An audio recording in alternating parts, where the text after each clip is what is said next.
Salut tout le monde, je vous retrouve pour la troisième et dernière partie de mon bilan 2015. C'est vrai que voilà, c'est le dernier jour de l'année et je voulais faire une dernière vidéo pour d'une faire un bilan de mon année un peu plus perso, sans rentrer trop dans les détails non plus, pas vous raconter ma vie, et en même temps faire mes résolutions 2016. Je prends jamais de résolution pour la bonne et simple raison que je les tiens jamais et je trouve que ça met un peu la pression. Mais cette année, j'avais vraiment envie quand même de me faire une petite liste de trucs que j'aimerais faire en 2016, aussi bien sur le plan personnel que sur le plan des lectures ou de la chaîne, etc. Je bouge beaucoup mes mains. Donc, c'est parti. Alors, 2015, je pense comme pour beaucoup peut-être d'entre vous, enfin en tout cas j'ai l'impression que c'est un sentiment assez global. 2015 a été une année assez pourrie pour moi, il faut le dire. Je pense que pour 2016 ça va être assez easy, pas trop de pression, parce que ça va être assez difficile de faire plus nul que 2015, je pense. Voilà, il s'est passé, bon c'est sûr qu'à grande échelle, il s'est passé beaucoup de choses, voilà, mais dans ma vie perso aussi, ça n'a pas été toujours très très facile. Mais il s'est quand même passé des trucs très cool pour moi en 2015, malgré tout. Euh, j'ai l'impression que j'ai été un peu plus présente sur Booktube, ou en tout cas sur les réseaux sociaux, parce que... non, en fait, j'ai l'impression, voilà, par rapport à 2014, qu'en 2015, j'ai eu beaucoup plus d'échanges avec les gens, donc à la fois avec mes abonnés que avec les autres membres de la communauté. Et ça m'a fait vraiment beaucoup de bien. J'ai rencontré des personnes vraiment extraordinaires. Je voulais pas les citer parce que à chaque fois j'ai peur d'oublier quelqu'un, mais j'ai quand même envie de dire que voilà, mes rencontres de cette année ont été extraordinaires. Donc je peux citer Chaussette, je peux citer aussi Sophie, Caroline Alaska, que j'ai malheureusement pas encore rencontrée en vrai, mais qui est une de mes top rencontres 2015. J'ai aussi rencontré My6, j'ai rencontré Margot, que vous connaissez tous. Voilà, j'ai aussi croisé pas mal d'autres booktubeuses au salon du livre de Montreuil.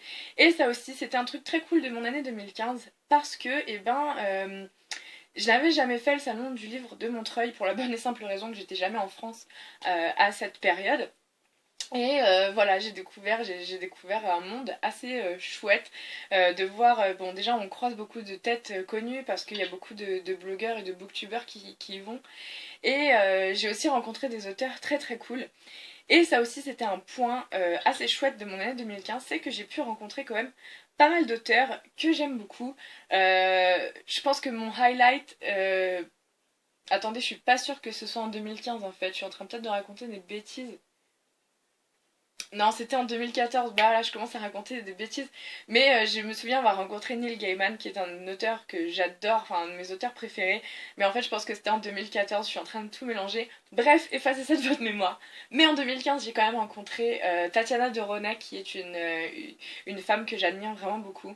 J'ai rencontré Benjamin Lacombe, que j'adore. J'ai aussi rencontré Timothée de Fombelle, que j'aime beaucoup.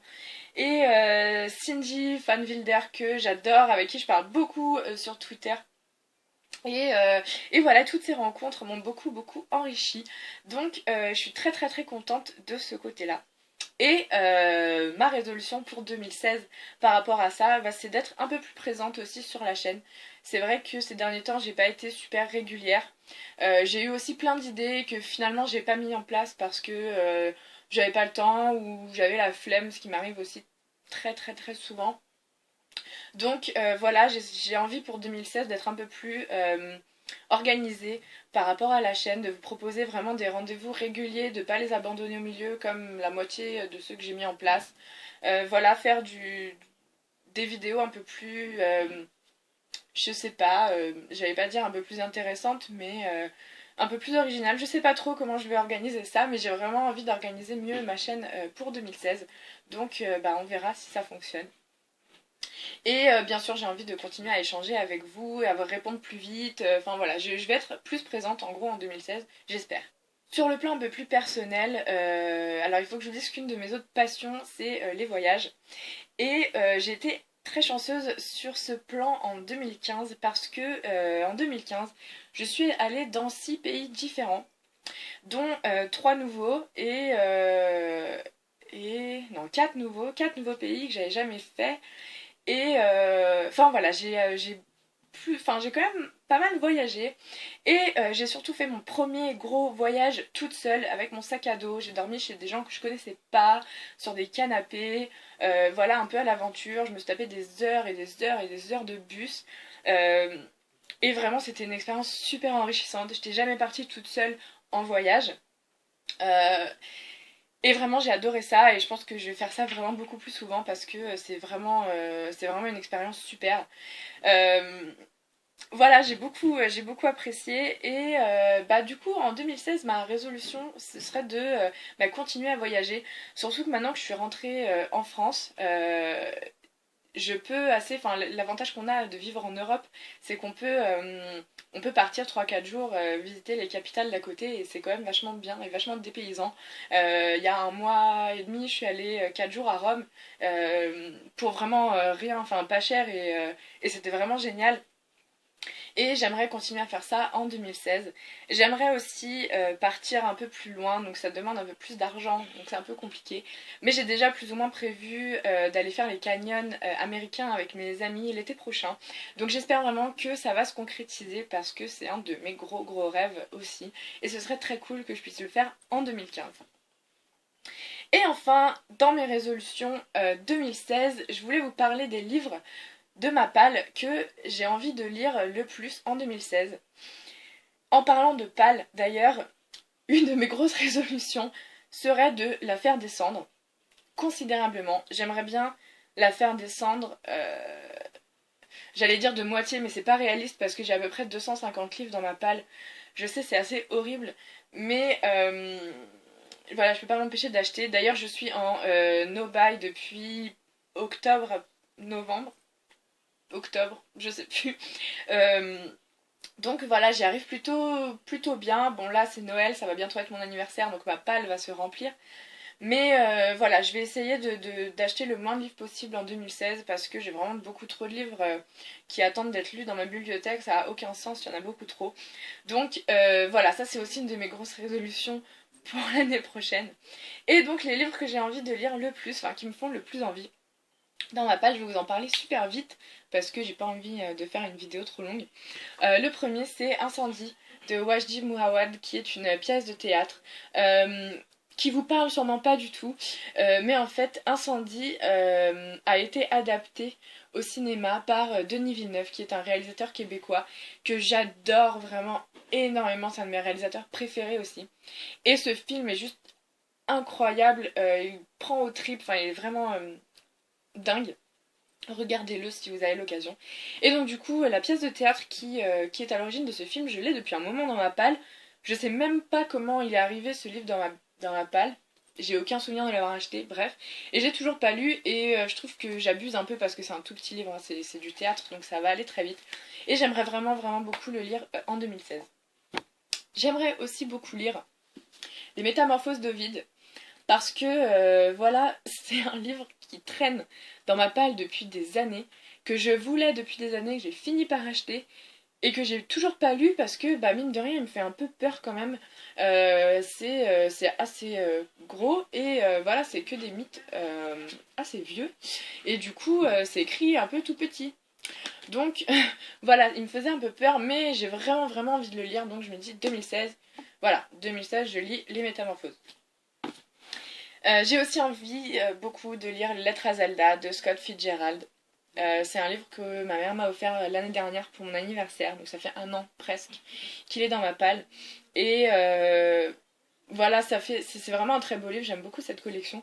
Et c'est surtout que il me fait très envie. J'adore les correspondances, surtout quand c'est celle de mon auteur préféré.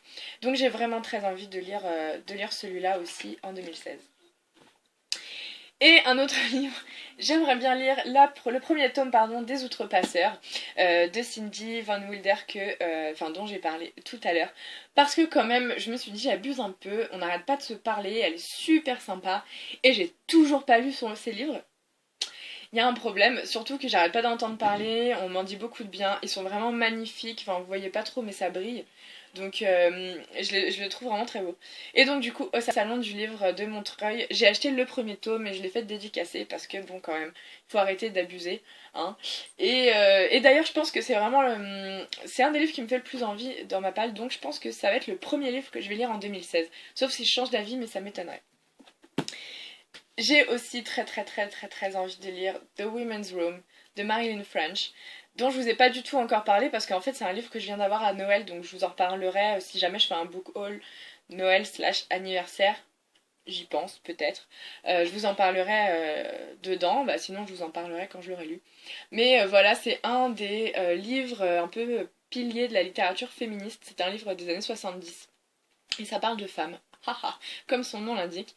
Voilà, c'est vraiment un livre que je voulais, qui était dans ma wishlist, que je voulais vraiment avoir. Je l'ai eu pour Noël, je suis super contente. Donc maintenant, il va falloir que je le laisse pas traîner trop longtemps. J'aimerais aussi beaucoup lire deux livres, enfin l'un ou l'autre, hein. Mais les deux me font également super peur. Mais voilà, 2016 c'est l'année des défis, faut que je me lance. Donc voilà, j'aimerais bien lire soit Le Seigneur des Anneaux, alors peut-être pas les trois d'un coup, mais au moins le premier tome, soit Le Silmarillion de Tolkien. Voilà, ce sont deux livres qui me font extrêmement peur.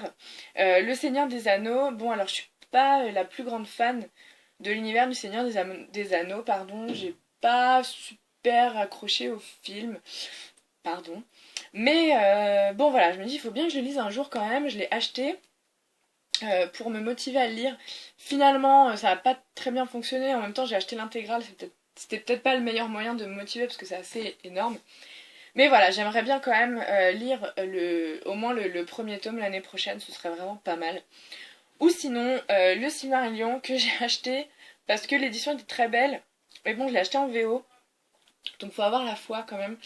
Et c'est surtout l'aspect mythologique en fait qui m'a attirée dans ce livre. Et, euh, et en plus, on m'a recommandé, donc, enfin, je sais que l'univers de Tolkien est beaucoup inspiré de la mythologie nordique, qui est un sujet qui me passionne profondément et je suis en plein dedans en ce moment en plus. Euh, donc, du coup, on m'a dit ah bah tiens, tu devrais lire le Silmarillion avec tes connaissances en mythologie nordique et que tu fasses des comparaisons. Donc, ça a vraiment éveillé ma curiosité et je me dis bon, allez, faudrait peut-être te lancer. Voilà, donc j'aimerais bien lire un des deux en 2016, ce serait vraiment plutôt pas mal. Et le dernier, pareil, bon, j'en ai déjà parlé, c'est Le Pape, le Kid et l'Iroquois. Donc le dernier tome sorti de la série du Bourbon Kid que j'adore, je vais pas me répéter. Mais voilà, j'étais super contente de l'avoir eu le jour de sa sortie. Et après, j'étais en panne, donc j'ai toujours pas lu. Et j'avais pas lu Psycho Killer, qu'il faut avoir lu pour lire ce livre vu que c'est un crossover entre les deux. Donc maintenant que j'ai lu Psycho Killer, je vais pouvoir lire le Bourbon Kid tome 5 qui me fait super envie depuis qu'il avait été annoncé. Donc voilà, il faut que je le lise très vite. Alors voilà, j'espère que cette vidéo vous aura plu. 2015 c'est terminé. Je vous souhaite une très bonne année 2016. Des choses géniales, tout le meilleur pour vous, plein de livres, plein de tout ce que vous voulez pour 2016. Merci énormément de m'avoir suivi cette année et les années d'avant pour ceux qui étaient là avant. Mais en 2015 j'ai eu vraiment un boom d'abonnés. On est presque 1000 donc c'est super, je suis super contente. Je pensais pas du tout en arriver là. Alors c'est sûr que pour certains 1000 abonnés même 900, je pense qu'on est 970. 970 abonnés, c'est pas grand chose, mais pour moi, ça représente vraiment beaucoup. Je suis vraiment super contente et bah voilà, merci à vous de me suivre et d'échanger avec moi. C'est vraiment chouette. Je suis très contente. Et bah, je vous retrouve tous en 2016. Et en attendant, je vous souhaite un super jour de l'an. Faites pas trop d'abus, profitez-en bien. Et on se retrouve l'année prochaine. Bye!